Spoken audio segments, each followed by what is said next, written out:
ناظرین السلام علیکم، میں ہوں نوید الہی، آپ دیکھ رہے ہیں ڈسکلوجر یوٹیوب چینل۔ ناظرین، میں نے ارشد شریف کے قتل کے اوپر ایک ویڈیو 2 روز پہلے کی تھی جس میں چند سوالات اٹھائے تھے تاکہ اس کی تفتیش میں مدد ہو سکے۔ تو اس کا پہلے میں ریکیپ کرتا ہوں کہ میں نے اس میں کیا بات کی تھی۔ آپ وہ ویڈیو بھی دوبارہ دیکھ سکتے ہیں، لیکن میں جلدی میں ایک ریکیپ کر دوں۔ ایک تو میں نے شروع میں یہ کہا، چونکہ ساری ایکٹیویٹی یہ پاکستانی تھے، پاکستان میں سے گئے، تو ان کا جو مرڈر کا پرچہ ہے وہ پاکستان میں ہونا چاہیے، چاہے اسلام آباد میں ہو جہاں کے وہ رہائشی تھے، تاکہ پاکستان پینل کوڈ کے تحت کارروائی کی جا سکے۔ اور دوسری بات یہ تھی کہ تمام ایکٹیویٹی پشاور میں ہوئی، گئے بھی وہ وہاں سے، بھجوائے بھی وہاں سے گئے، تو یہ ایک فیکٹ بیان کیا تھا میں نے۔ تیسری بات یہ کی تھی کہ وہ دبئی میں گئے، کچھ اس پہ بار کہا جا رہا تھا کہ حکومت نے کہا، پاکستان کی حکومت نے دبئی کی گورنمنٹ کو کہ وہاں سے وہ نکل جائیں، تو ایسی کوئی بات نہ تھی، اس کی میں نے وضاحت کی۔ چوتھی بات، جو اے آر وائی کے سلمان اقبال ہیں، ان کا اس سارے میں واقعے میں کیا کردار تھا، وہ اس پہ بات کی گئی تھی۔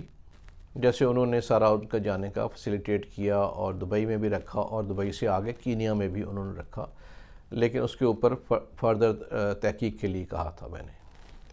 اور یہ بھی کہا تھا کہ وہ خود بھی اس میں آگے بڑھ کے اپنا بیان دیں، جس پہ سنا یہ ہے کہ انہوں نے بیان دینے سے انکار کیا ہے۔ اگلی بات یہ کی تھی کہ جو وہاں کے 2 افراد تھے، خرم احمد اور وقار احمد،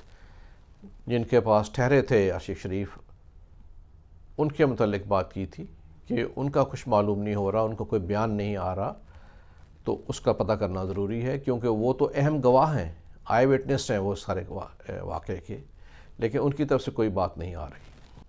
اگلی بات یہ تھی کہ کینین پولیس کی، نیروبی پولیس کی امیڈیٹلی آفیشیل اسٹیٹمنٹ آ گئی کہ this is a matter of mistaken identity,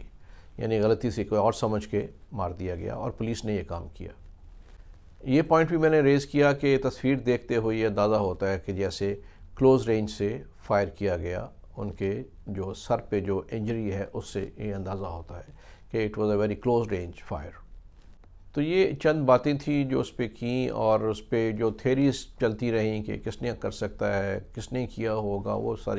تو تھیریز تھیں، لیکن جو فیکچول چیزیں تھیں وہ میں نے بیان کی۔ اب تھوڑی سی جو پیش رفت آگے ہوئی ہے وہ میں آپ کے ساتھ شیئر کرنا چاہوں گا کہ ایک تو یہاں پاکستان میں ان کا پوسٹ مارٹم کیا گیا، اور پوسٹ مارٹم میں ان کی باڈی میں سے ایک تو یہ بات نکلی کہ سر میں گولی کے علاوہ چیسٹ میں گولی لگی تھی، اور یہ کہا جا رہا ہے کہ دونوں گولیاں جو ہیں پیچھے سے ماری گئیں۔ تو جو میرا ایک خدشہ تھا یا میرا آبزرویشن تھی کہ یہ کلوز رینج اور پیچھے سے فائر ہوا ہے، وہ تو ثابت ہوتا ہے۔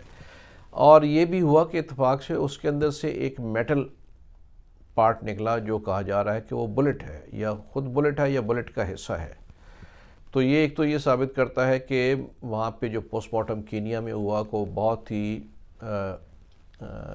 باریک بینی سے اور احتیاط سے نہیں کیا گیا۔ اس لیے اس وقت ضروری ہے کہ جو وہاں پہ پوسٹ مارٹم ہوا، جو یہاں پہ ہوا، دونوں کا موازنہ کرنا بہت ضروری ہے۔ اب تو ہمارا ایکسیس وہاں پہ ہے کیونکہ ٹیم وہاں پہ چلی گئی ہے، تو دونوں کا موازنہ کرنا ضروری ہے۔ دوسری جو انفارمیشن مختلف ذرائع سے سامنے آنی شروع ہوئی کہ وقار اور خرم دونوں جو ہیں وہ کراچی کے رہائشی تھے، جن کا شاید ایم کیو ایم کے ساتھ لنکڈ تھے، اور بہت سال پہلے یہاں سے وہ چلے گئے، غیر معمولی حالات میں یہاں سے گئے، اور وہاں جا کے ساؤتھ افریقہ سے وہاں جا کے بس گئے، جہاں پہ ان کا وہ اچھا ایک سیٹ اپ ہو گیا، شاید ڈیولپرز بھی تھے اور انفلوئنشل بھی ہیں۔ تو اس پہ فردر ویریفیکیشن کی ضرورت ہے، لیکن کافی میڈیا ہاؤسز نے بھی کہا اور جرنلسٹ نے بھی یہ کہا کہ اس بارے میں انہیں کنفرم کیا یہ جو میں بات کر رہا ہوں۔ اب جو اہم پیش رفت اس میں ہوئی ہے جس کے اوپر ہمیں فوکس کرنا ہے کہ ایک 2 رکنی ٹیم پاکستان سے، پولیس اور آئی بی انٹیلیجنس بیورو کے آفیسرز کی 2 رکنی ٹیم وہاں گئی ہے جو اس کے اوپر تحقیق و تفتیش کرے گی، اور سننے میں یہ آیا ہے کہ انہوں نے خرم احمد اور وقار سے بھی بات کی ہے اور ان کا بیان لیا ہے۔ میرا خیال ہے کہ اس ٹیم کی جو تحقیقاتی رپورٹ ہے اس کا انتظار کرنا چاہیے اس سے پہلے کہ ادھر ادھر خیال آرائی کی جائے، لیکن اس ٹیم کو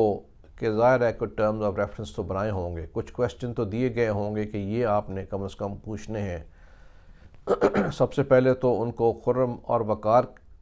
کا بیان لینا ہے، اور وہ جو ان کی کہانی ان کی زبانی سننی ضروری ہے کہ وہ کیسے یہ سارا واقعہ ہوا، کیوں وہ فارم پہ لے گئے، ہاسپٹل کیوں نہیں لے گئے فوری طور پہ، جب وہاں پولیس نظر نہیں آ رہی تھی ناکے پہ، تو پھر کیسے پولیس نے ایڈمٹ کر لیا یا کنفیس کر لیا کہ انہوں نے یہ کیا ہے۔ چونکہ سننے میں آ رہا تھا کہ خرم کا بیان تھا وہاں پہ صرف پتھر تھے سڑک کے اوپر جس کو نہ رکنے پہ فائر ہوئے، تو یہ تمام چیزیں بہرحال جو وہ کہیں وہ بھی بیان ان سے لیا جائے، اور کاؤنٹر کویسچن تو ہوتے رہیں گے۔ پولیس سے ان کا ڈیٹیل ورژن لینی چاہیے، اور جو وائرلیس ریکارڈ ہے وہ حاصل کرنا ضروری ہے تاکہ پتہ چلے جو ایک کنفیوژن تھی کہ ایک سٹولن کار تھی اور جس کی غلط فہمی میں جس کو وہ مسٹیکن آئیڈینٹی کہہ رہا ہے ان کے اوپر فائر کیا گیا، تو ظاہر ہے کہ وہ وائرلیس کے اوپر ساری کنورسیشن ہوگی، اس کا ریکارڈ لینا چاہیے۔ جیسے وقار اور خرم کے بارے میں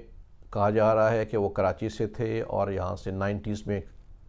چلے گئے جب MKM کے خلاف آپریشن شروع ہوا، تو ان کا کراچی سے بیک گراؤنڈ چیک کرنا بھی ضروری ہے۔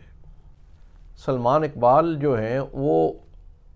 ان کا چونکہ بہت اہم رول ہے سارے اس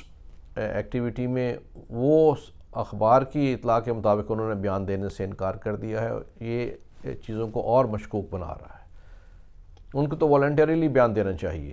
اور اب یہ دیکھنا ہوگا اس ٹیم کو کہ سلمان اقبال کا اور ان دونوں افراد کا آپس میں کیا لنک ہے۔ جیسے یہ کہا جاتا ہے کہ فارم ہاؤس جب ہے وہ ان دونوں کا تھا لیکن وہ بے نامی تھا اور اس کا اونر کوئی اور تھا، تو یہ چیزیں اسٹیبلش کریں، اور جیسے میں نے پہلے عرض کیا پوسٹ مارٹم رپورٹ وہاں سے حاصل کی جائے، اور جو بلٹس ہیں ان کا فورینزک انالیسس کیا جائے تاکہ اس کے اوپر کمپیریزن ہو سکے، جو بلٹس یہاں سے ملی ہے اور جو گاڑی میں لگی ہیں کیا وہ ایک ہی ہتھیار سے یا ایک قسم کے کیلیبر سے فائر کی گئی ہیں۔ تو میرا خیال ہے کہ ہمیں اس وقت تک انتظار کرنا چاہیے جب 1-2 روز میں